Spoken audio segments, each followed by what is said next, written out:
rin na may mga teachers din habang may nagsasalita doon, nagsasalita sila. Okay, you say to your children, keep quiet with them, somebody's talking. Di ba ganun lang, no? So, para magkaintindihan tayo, isa-isa lang, mahirap kalabas. So, nag-declare si Mr. Dayan ng walang pasok. Walang pasok. So, sino nandun, yun lang. Yung mga parents are supposed to be there, yung mga participants to the program. Yun lang ang to be there. Now, as to your way of honoring ng mga bata, they can have it the following day. They can have it before the day.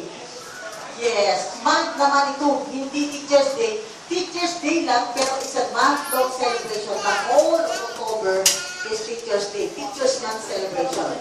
Now, yung gift ninyo, I know that some of you would like to give house and lot or yung mamahalin gift to sa teacher, i-reserve na lang ninyo yan. You can give it Why to the no? classroom. To the teacher, ganun na lang. Parang naman, nakakahiya naman kasi kung magbigay kayo ng regalo, eh si doon lang ang bigyan ninyo mamaya, appointed ninyo. You say no, adding, no. That happens already, no? So we want to avoid that na yung marami, halos hindi mabuhat ng teacher, eh may teacher na iisa lang ang natanggap. Diba? Tuwa naman siya. Or baka may teacher na walang natanggap. Kasi ito yung plastic one. Yeah, tama yung sabi mo. Yung following day, I really agree with that. I was thinking of that today.